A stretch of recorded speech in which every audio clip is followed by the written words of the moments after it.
اول سؤال لما بيجي لي بروجكت اجي اشتغل عليه، سواء بقى البروجكت ده جاي لي من السوشيال ميديا او جاي لي من مواقع الفريلانس المختلفه. فانا اول سؤال بساله هو الداتا اللي جايه دي جايه من سيستم، انت عندك سيستم وبيدخل الداتا فيه اوتوماتيك، ولا عندك تجميع شيتات اكسل ومانوال انبوتس هي اللي بتدخل داتا انتري، شخص هو اللي بيدخل الداتا.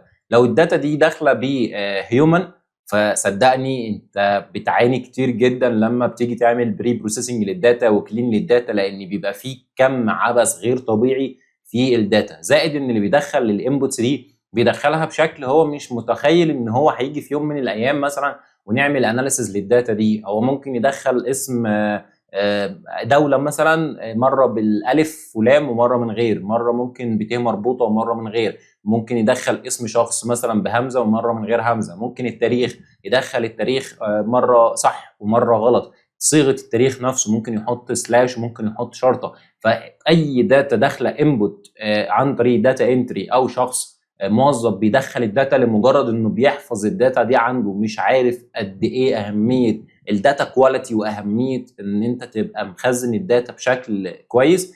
ده بيبقى بروجكت صعب جدا جدا جدا. اما البروجكتات اللي بتبقى جايه من او الداتا بتاعتها جايه من خلال سيستم، فبيبقى السؤال ده لما العميل يجي يقول لي احنا عندنا سيستم والداتا دي بتبقى اكستراكت من السيستم، فانا يعني قد ايه من الفرح اللي انا ببقى موجود فيه لا يوصف الصراحه. فهنا ببدا اركز اكتر بقى، احنا هنعمل بري بروسيسنج وحاجات من هذا القبيل، ولكن بشكل قليل كتير جدا، وبنركز على الانسايتس وبنركز على الكي بي ايز نفسها. اما في المانوال فاحنا بنركز بشكل كبير جدا، تلاقي ان البروجكت خد 80 او 70% من الوقت في جزئيه البري بروسيسنج وجزئيه الترانسفورميشن وهكذا.